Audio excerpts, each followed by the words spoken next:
Good morning, good afternoon, or good evening, my beautiful hot messes. My name is Mistress Lavender, and welcome to my reading YouTube channel. If you're looking for my other regular channel, it is A Beautiful Hot Mess, AYE Beautiful Hot Mess. But if you're on the right place, let's begin. I'm reading 48 Laws of Power by Robert Greene. I'm on page 76, Law 10, Infection. Avoid the unhappy and unlucky.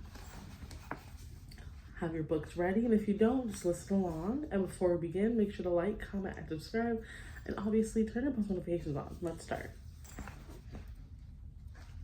Judgment. You can die from someone else's misery.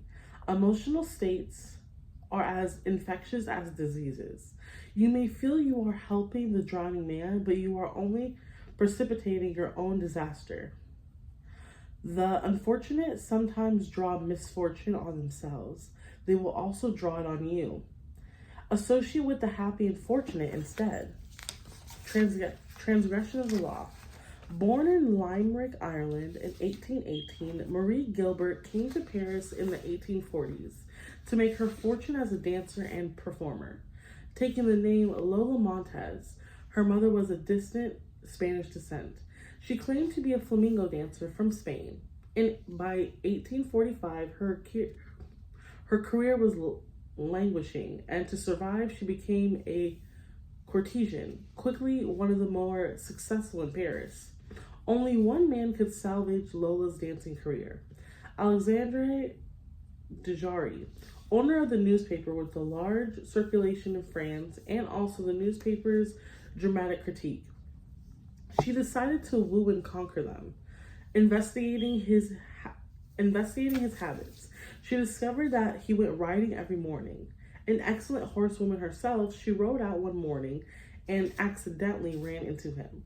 Soon they were riding together every day. A few weeks later, Lola moved into his apartment. For a while, the two were happy together. With Dujari's help, Lola began to revive her dance career. Despite the risk to his social standing, Dujoir told friends he would marry her in the spring. Lola had never told him that she had eloped at age 19 with an Englishman and was still legally married. Although Dujoir was deeply in love, his life started to slide downhill. His fortunes and business changed, and influential friends began to avoid him. One night, Dujoir was invited to a party, attended by some of the wealthiest young men in Paris. Lola wanted to go, but he would not allow it. They had their first quarrel, and Dujoir attended the party by himself. There, hopelessly drunk, he insulted an influential drama critic, Jean-Baptiste Rosemond de Bellon, perhaps because of something the critic had said about Lola.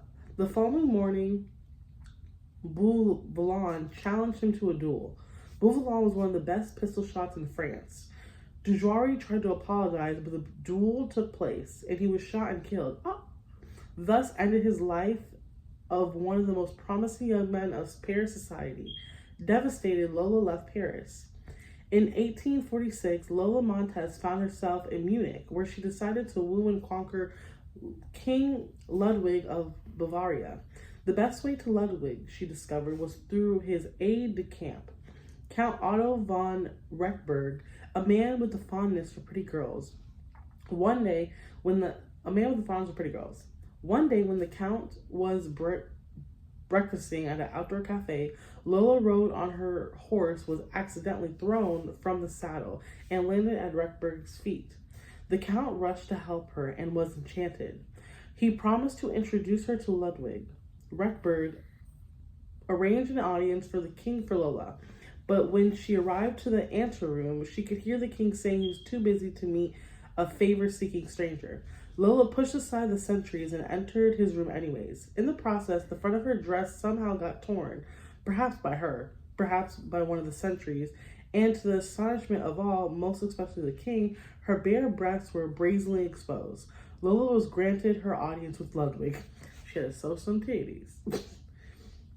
55 hours later, she made her debut on the Bavarian stage. The reviews were terrible, and that did not stop Ludwig from arranging more performances. So she was bad, and he still... Ludwig was, in his own words, bewitched by Lola. He started to appear in public with her on his arm, and then he brought and furnished an apartment for her on one of Munich's most fashionable boulevards. Although he had already Although he had been known as a miser and was not given to flights of fancy, he started to shower Lola with gifts and to write poetry for her. Now his favored mistress, she catapulted to fame and fortune overnight. Lola began to lose her sense of proportion. One day when she was out riding, an elderly man rode ahead of her, a bit too slowly for her liking. Unable to pass him, she began to slash him with her riding crop. On another occasion, she took her dog, unleashed after a stroll. The dog attacked a passerby, but instead of helping the man get the dog away, she whipped him with the lash. Incidents like this infuriated the stolid citizens of Bavaria. But Ludwig stood by Lola and even had her naturalized as a Bavarian citizen. The king's entourage tried to wake him to the dangers of the affair, but those who criticized Lola were summarily fired. While Bavarians who had loved their king now outwardly disrespected him, Lola was made a countess, had a new palace built for herself, and began to dabble in politics, advising Ludwig on policy. She was the most powerful force in the kingdom. Her influence in the king's cabinet decided to grow, and she treated the other missionaries with disdain. As a result, riots broke out throughout the realm. A once peaceful land was virtually in the grip of civil war, and students everywhere were chanting, "Rev mit Lola." I don't know what that means. By February of 1848, Ludwig was finally unable to withstand the pressure. With great sadness, he ordered Lola to leave Bavaria immediately. She left, but not until she was paid off. For the next 5 weeks, the Bavarian wrath was turned against their formerly beloved king. In March of that year, he was forced to abdicate.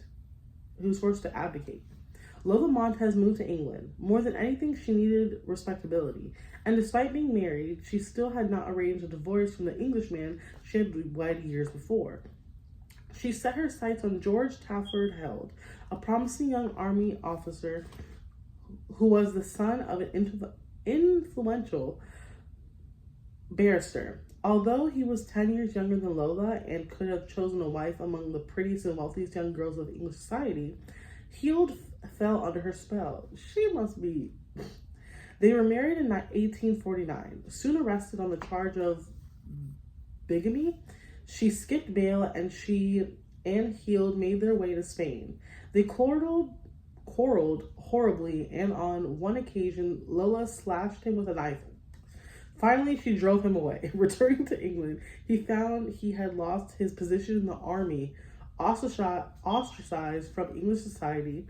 He moved to Portugal, where he lived in poverty. After a few months, his short life ended in a boating accident. A few years later, the man who published Lola Montez's autobiography went bankrupt. In 1853, Lola moved to California, where she met and married a man named Pat Hull. The relationship was as stormy as all the others, and she left Hull for another man. He took to drink and fell in a deep depression that lasted until he died. 4 years later, still a relatively young man. At the age of 41, Lola gave away her clothes and finery and turned to God.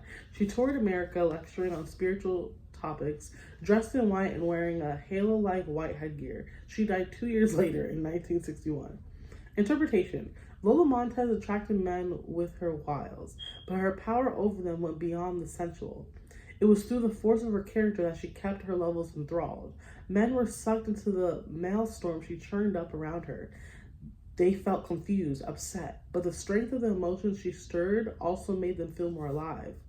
As it often the case with infection, the problem would only arise over time. Lola's inherent instability would begin to get under her lover's skin. They would find themselves drawn into her problems, but their emotional attachment to her would soon make them want to help her. This was the critical point of the disease, for Lola Montez could not be helped. Her problems were too deep. Once the lovers identified with them, he was lost. He would find himself embroiled in quarrels. The affection would spread to his family and friends, or in the case of Ludwig, to an entire nation. The only solution would be to cut her off, or suffer an eventual collapse. The The infecting character type is not restricted to women. It has nothing to do with gender. It stems from the inward instability that radiates outward, drawing disaster upon itself. There is almost a desire to destroy and unsettle. You could spend a lifetime studying the pathology of infecting characters, but do not waste your time. Just learn the lesson. When you suspect you are in the presence of an infector, don't argue, don't try to help, don't pass the person on to your friends, or you will become enmeshed. Flee the infector's presence or suffer the consequences. Jan Cactus has a lean and hungry look. He thinks too much. I do not know the man I should avoid as soon as that spare Cactus. Such men as he be never at heart's ease, while they behold a greater than themselves, and therefore they are very dangerous. I read that so bad, but Julius Caesar, William Shakespeare. Keys to Power. I'm gonna stop there. I'm messing up a lot. But I'm on page 79 on Keys to Power, the last paragraph of chapter 10. But again, my name is Mistress Lavender. I'm so grateful you guys joined me in reading this book. And I hope, what did I say? I forgot. Have a great day. Stay safe, drink water, eat some food, and I'll see you next video. Bye.